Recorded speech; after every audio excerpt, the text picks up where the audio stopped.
പാലക്കാട് ജില്ലയിലായിരുന്നു നാടിനെ ഇളക്കിമറിച്ച ദാരുണ സംഭവം അരങ്ങേറിയത്. രാവിലെ ഏകദേശം 7:30 മണിയോടുകൂടി ആമയൂരിലുള്ള സിദ്ദിഖ് തന്റെ വീട്ടുവളപ്പിൽ നിൽക്കുന്ന സമയത്തായിരുന്നു അവരുടെ അയൽപക്കത്ത് വാടകയ്ക്ക് താമസിക്കുന്ന റജിയും കുടുംബവും മടങ്ങിയെത്തിയിട്ടും വാതിൽ തുറക്കുന്നില്ല എന്നുള്ള കാര്യം സിദ്ദിഖിന്റെ ഭാര്യ അയാളെ അറിയിച്ചത്. ഏതാനും ദിവസങ്ങൾക്ക് മുൻപ് വരെ വാതിൽ പുറത്തുനിന്ന് പൂട്ടിയിട്ടുണ്ടായിരുന്നു. എന്നാൽ ഇപ്പോൾ വാതിൽ പൂട്ടിയിരിക്കുന്ന താഴ് കാണാനില്ല. സിദ്ദിഖും ഭാര്യയും ചേർന്ന് ആ വീട്ടിലെത്തി എത്ര തട്ടി വിളിച്ചു നോക്കിയിട്ടും റജിയും കുടുംബവും വാതിൽ തുറന്നില്ല. സംശയം തോന്നിയ സിദ്ദിഖ് ഒരു ഏണി സംഘടിപ്പിച്ചു കൊണ്ടുവന്ന് അടുക്കള ഭാഗത്തുള്ള ഓടുകൾ ഇളക്കി മാറ്റിയതിനു ശേഷം ആ വീടിനുള്ളിലേക്ക് ഇറങ്ങി. അപ്പോഴേക്കും നാട്ടുകാരൊക്കെ ആ പ്രദേശത്ത് കൂടി. കുറച്ച് ദിവസങ്ങളായി ആ കുടുംബം വീടിന് പുറത്തേക്ക് ഇറങ്ങിയിട്ടില്ല. വാതിൽ അകത്തുനിന്നും അടച്ചിരിക്കുന്നത് കണ്ടതുകൊണ്ടാണ് നാട്ടുകാർക്കും സംശയം തോന്നിയത്. അടുക്കളയിലും ഹാളിലും സിദ്ദിഖ് പ്രത്യേകിച്ചൊന്നും കണ്ടില്ല. അതുവഴി നടന്ന് അയാൾ പ്രധാന വാതിലിന്റെ കുറ്റിയെടുത്ത് പുറത്തു നിൽക്കുന്ന ആളുകളിൽ ചിലരെ കൂടി അകത്തേക്ക് വിളിച്ചു. അവർ വീടിനുള്ളിൽ വിശദമായി പരിശോധന നടത്തിയെങ്കിലും ആരെയും കണ്ടെത്താൻ കഴിഞ്ഞില്ല. അപ്പോഴാണ് അടഞ്ഞുകിടക്കുന്ന ഒരു മുറി അവരുടെ ശ്രദ്ധയിൽപ്പെട്ടത്. ആ മുറിക്കുള്ളിൽ ആരെങ്കിലും ഉണ്ടോ എന്നറിയാൻ വാതിൽ തുറന്നു നോക്കിയ സംഘം നിലവിളിച്ചുകൊണ്ട് പിന്നിലേക്ക് മാറി. യാതൊരു ചലനവുമില്ലാതെ 2 സ്ത്രീരൂപങ്ങൾ കട്ടിലിൽ കമിഴ്ന്നു കിടക്കുന്നു. സിദ്ദിഖിന്റെ ഭാര്യ അവർക്കരികിലേക്ക് നടന്നു വന്ന് ഒന്ന് സൂക്ഷിച്ചു നോക്കി. ഇതിൽ ലിസിയുടെ മക്കളാണെന്നാണ് തോന്നുന്നതെന്ന് അവരൊരു സംശയവും പറഞ്ഞു. റജി ലിസി ദമ്പതികൾക്ക് 4 മക്കളാണുള്ളത്. അതിൽ മൂത്ത 2 പെൺമക്കൾ കോട്ടയത്തെ മഠത്തിൽ നിന്ന് പഠിക്കുന്നത് കൊണ്ട് അവരെ നാട്ടുകാരും കണ്ടിട്ടില്ല. ഇളയ മകനും മകളും മാത്രമായിരുന്നു അവർക്കൊപ്പം ഈ വീട്ടിൽ താമസിച്ചിരുന്നത്.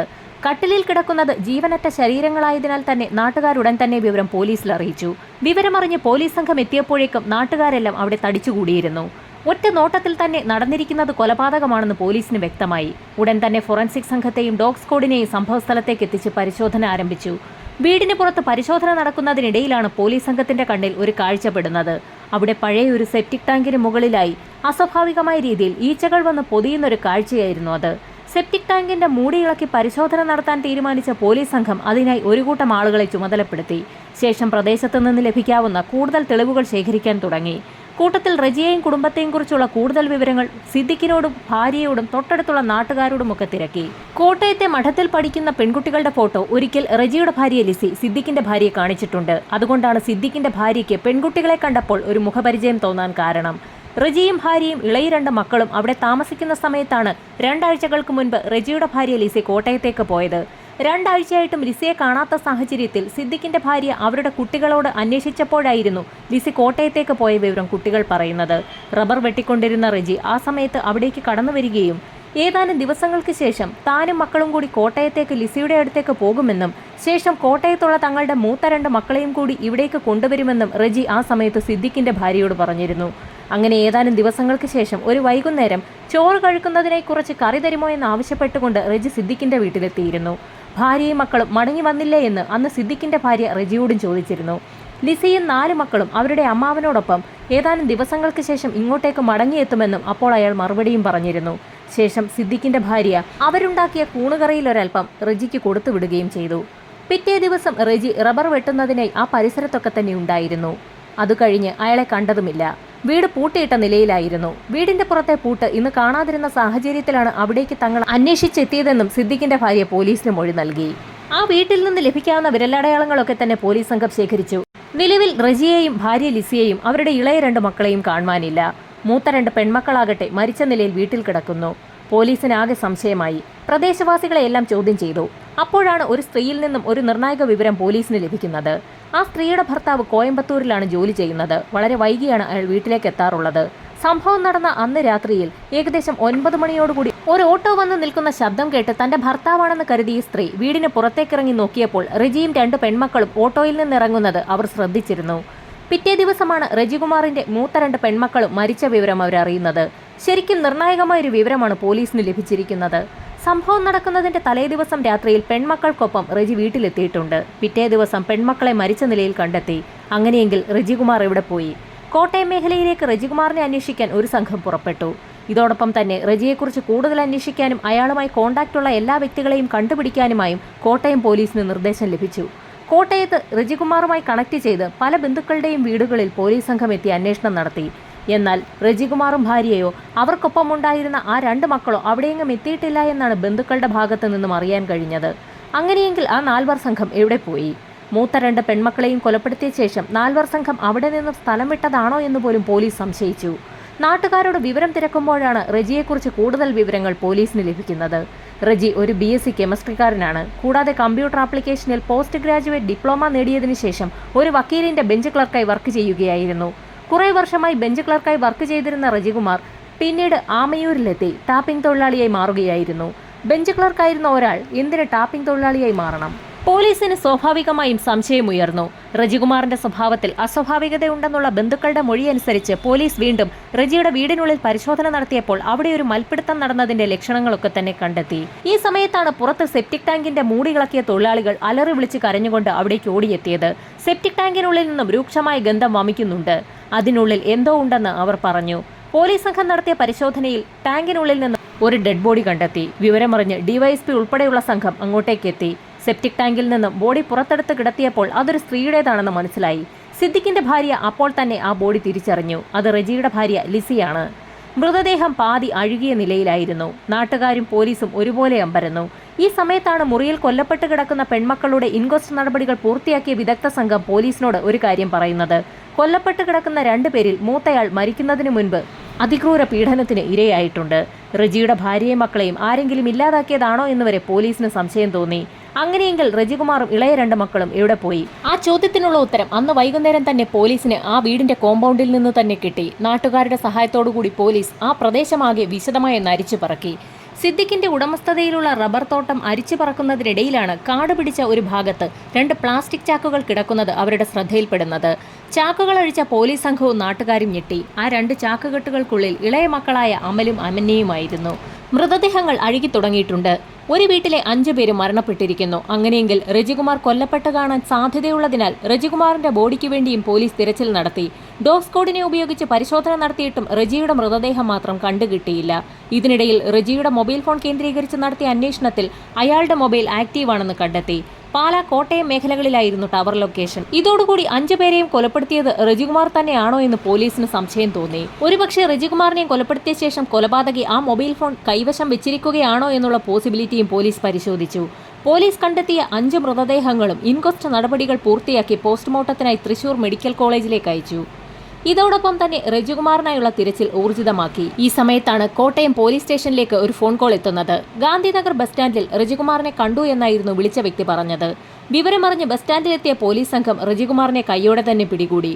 കോട്ടയത്ത് നിന്നും ബസ്സിൽ കയറി എങ്ങോട്ടോ രക്ഷപ്പെടാനിരുന്ന റജികുമാർ പോലീസ് കസ്റ്റഡിയിലാവുകയായിരുന്നു.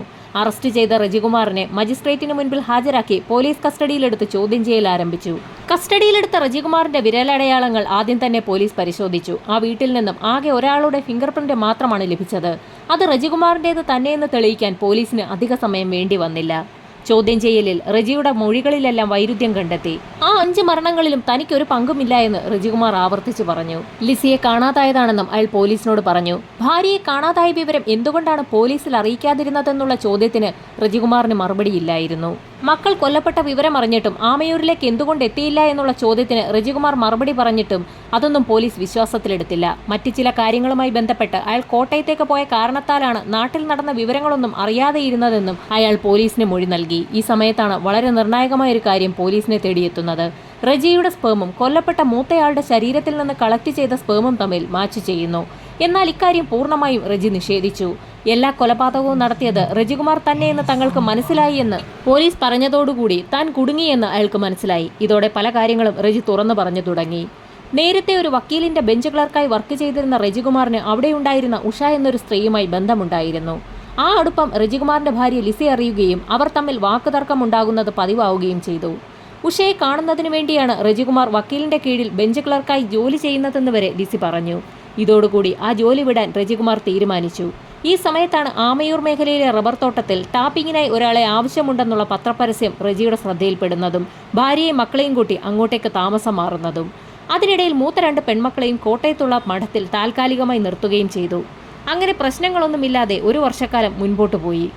അങ്ങനെയിരിക്കെ ഒരു ദിവസം റജികുമാറിന്റെ ഫോണിലേക്ക് ഉഷയുടെ ഒരു കോൾ വന്നു. ഇത് കണ്ട ലിസി റജിയുമായി വാക്കുതർക്കമുണ്ടാവുകയും ഇതേ തുടർന്ന് റജി ലിസിയുടെ കഴുത്തിൽ ബലമായി പിടിമുറുക്കുകയും ചെയ്തു. ഏതാനും നിമിഷങ്ങൾക്കകം തന്നെ ലിസി മരണപ്പെട്ടു. ഈ സമയത്ത് ഇളയ 2 മക്കൾ മുറിയിൽ ഉറങ്ങിക്കിടക്കുകയായിരുന്നു. അവരാരും അറിയാതെ ലിസിയുടെ മൃതദേഹം റജി ഒരു മുറിക്കുള്ളിലാക്കി മുറി പുറത്തുനിന്നും പൂട്ടി താക്കോൽ കയ്യിൽ സൂക്ഷിച്ചു. പിറ്റേ ദിവസം രാവിലെ ഉണർന്ന മക്കൾ അമ്മയെ തിരക്കിയെങ്കിലും അമ്മ കോട്ടയത്തുള്ള സഹോദരങ്ങളെ കാണാൻ പോയിരിക്കുകയാണെന്ന് റജി അവരോട് പറഞ്ഞു. പിറ്റേ ദിവസം രാവിലെ മുറ്റത്ത് കളിച്ചുകൊണ്ടിരിക്കുന്ന കുട്ടികളെയാണ് സിദ്ദിഖിന്റെ ഭാര്യ കാണുന്നതും ലിസിയെക്കുറിച്ച് അന്വേഷിക്കുകയും ചെയ്യുന്നത്. ആ സമയത്താണ് കുട്ടികൾ തങ്ങളുടെ അമ്മ ലിസി മൂത്ത 2 പെൺകുട്ടികളെ കാണുന്നതിനെ കോട്ടയത്തേക്ക് പോയിരിക്കുകയാണെന്നുള്ള വിവരം സിദ്ദിഖിന്റെ ഭാര്യയോട് പറയുന്നത്. സ്വന്തം അമ്മയുടെ മൃതദേഹം തൊട്ടടുത്തുള്ള മുറിയിൽ കിടക്കുന്നതറിയാതെ ആ കുട്ടികൾ മുറ്റത്ത് കളിക്കുകയും അന്നുച്ചയ്ക്ക് ഭക്ഷണം കഴിക്കുകയും അവിടെ കിടന്നുറങ്ങുകയും ചെയ്തു. കുട്ടികൾ ഉറക്കമായെന്ന് മനസ്സിലായതോടുകൂടി റജികുമാർ ലിസിയുടെ മൃതദേഹം പുറകുവശത്തുള്ള സെപ്റ്റിക് ടാങ്കിന്റെ അടപ്പ് തുറന്ന് അതിലേക്കിട്ടു. തൊട്ടടുത്ത ദിവസം രാവിലെ കുട്ടികളുമായി റജികുമാർ കോട്ടയത്തെത്തുകയും സഹോദരിമാരെ കാണിച്ചു കൊടുക്കുകയും ചെയ്തു. അമ്മയെ തിരക്കിയ കുട്ടികളോട് തങ്ങളുടെ അമ്മയായ ലിസി അവരുടെ അമ്മാവന്റെ വീട്ടിലേക്ക് പോയിരിക്കുകയാണെന്നും റജി പറഞ്ഞു. തിരികെ ഇളയ 2 കുട്ടികളുമായി പാലക്കാട്ടേക്ക് മടങ്ങിയ റജികുമാർ രാത്രി 9 മണിയോടുകൂടി ആമയൂരിലെത്തി.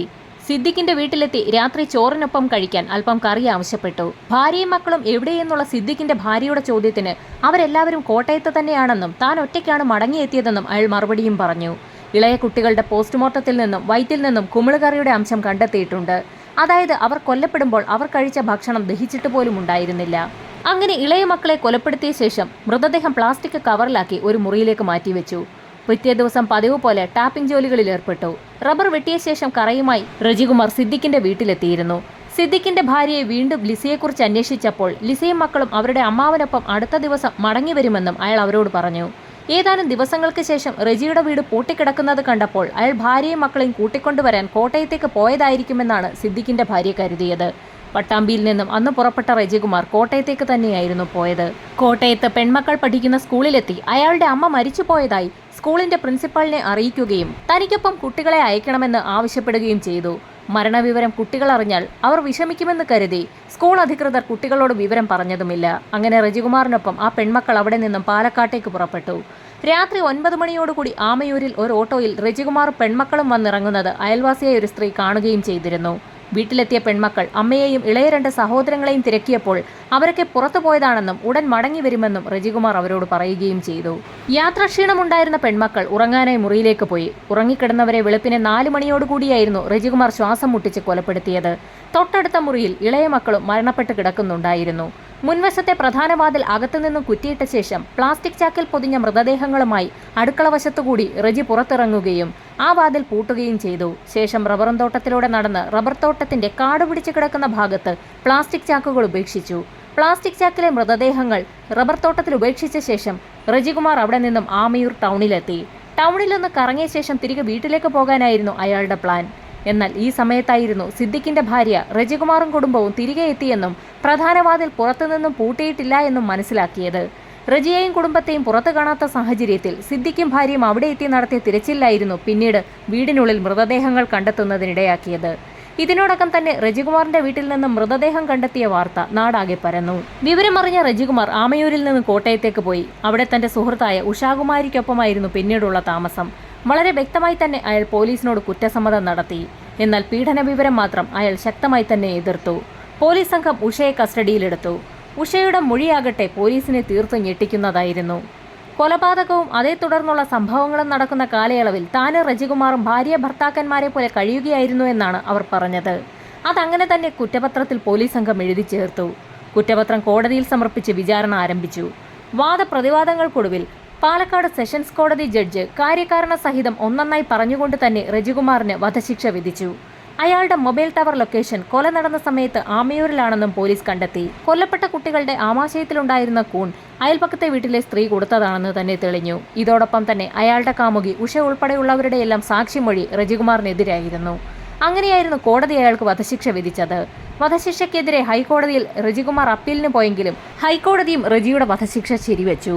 ഹൈക്കോടതി വിധിക്കെതിരെ റജികുമാർ ഇപ്പോൾ സുപ്രീം കോടതിയിൽ ആപ്ലിക്കേഷൻ ഫയൽ ചെയ്തിരിക്കുകയാണ്. എന്നാൽ സുപ്രീം കോടതിയിൽ വാദം കഴിഞ്ഞതിന് ശേഷം റജികുമാറിന്റെ വധശിക്ഷ സ്റ്റേ ചെയ്യപ്പെട്ടിരിക്കുകയാണിപ്പോൾ. ഞെട്ടിക്കുന്ന ചില വിലയിരുത്തലുകളാണ് സുപ്രീം കോടതി നടത്തിയിരിക്കുന്നത്. കേസിൽ അറസ്റ്റിലായ നിമിഷം മുതൽ 2025 കാലം വരെ റജികുമാർ ജയിലിനുള്ളിൽ വളരെ മാന്യമായിട്ടേ പെരുമാറിയിട്ടുള്ളൂ.